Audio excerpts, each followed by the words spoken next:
আসসালামু আলাইকুম। নতুন আরও একটি পর্বে আপনাদের সবাইকে স্বাগত।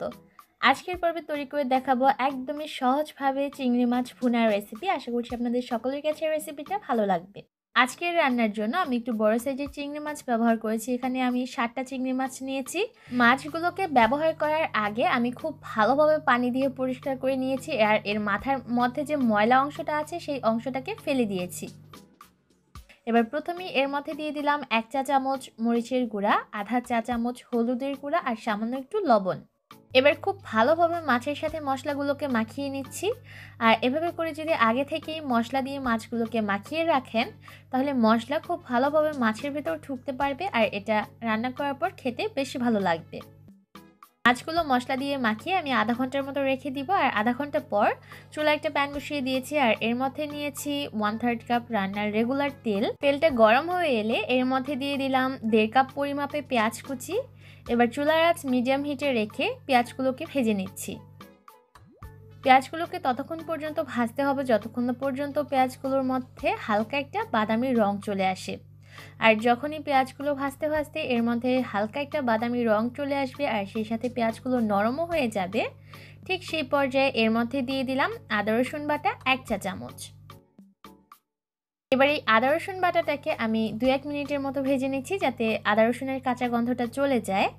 এই পর্যায়ে আমি চুলার আঁচ মিডিয়াম লো হিটে করে দিয়েছি। এবার এর মধ্যে দিয়ে দিলাম সামান্য একটু পানি, আর চুলার আঁচটাকে একদম লো করে দিয়ে এর মধ্যে দিয়ে দিলাম হলুদের গুঁড়া 1 চা চামচ, 2 চা চামচ দিয়েছি মরিচের গুঁড়া, স্বাদ অনুযায়ী লবণ দিয়েছি, আর 1/4 চা চামচ দিয়েছি টেস্টিং সল্ট।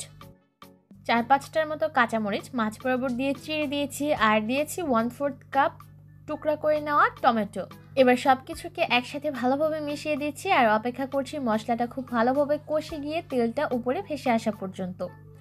আর যখনই দেখা যাবে যে মশলাগুলো খুব ভালোভাবে কষে গেছে আর তেলটাও উপরে উঠে এসেছে, ঠিক সেই পর্যায়ে এর মধ্যে মশলা মাখিয়ে রাখা চিংড়ি মাছগুলোকে দিয়ে দিতে হবে। চিংড়ি মাছগুলো দিয়ে দেওয়া হয়ে গেলে আবারও মশলার সাথে 2-1 মিনিটের মতো ভালোভাবে কষিয়ে নিচ্ছি। আর এর মধ্যে কিন্তু মাছগুলোর রঙটা অনেকটা চেঞ্জ হতে শুরু করেছে। 2-1 মিনিট মাছগুলোকে কষিয়ে নেওয়া হয়ে গেলে এবার মাছগুলোকে পুরোপুরি সিদ্ধ করে নেওয়ার জন্য আমি এর মধ্যে 1 কাপ পরিমাপে পানি দিয়ে দিলাম। যেহেতু চিংড়ি মাছ সেদ্ধ হতে খুব বেশি একটা সময় লাগে না, তাই আমি পানির পরিমাণটা কম ব্যবহার করেছি।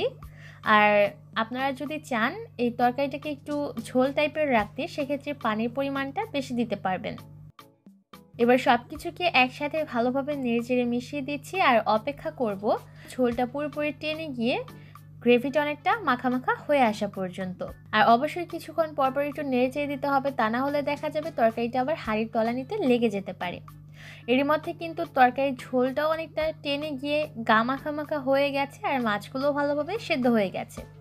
এবার এই পর্যায়ে আমি মাছগুলোকে চুলা থেকে নামিয়ে নিব। একদমই সহজ পদ্ধতিতে এই চিংড়ি মাছের ভুনার রেসিপিটা দেখিয়েছি। আশা করছি আপনাদের সকলের কাছে এই রেসিপিটা সহজ লেগেছে। আজকের মতো এখানেই বিদায় নিব। সবাই অনেক ভালো থাকবেন। আল্লাহ হাফেজ।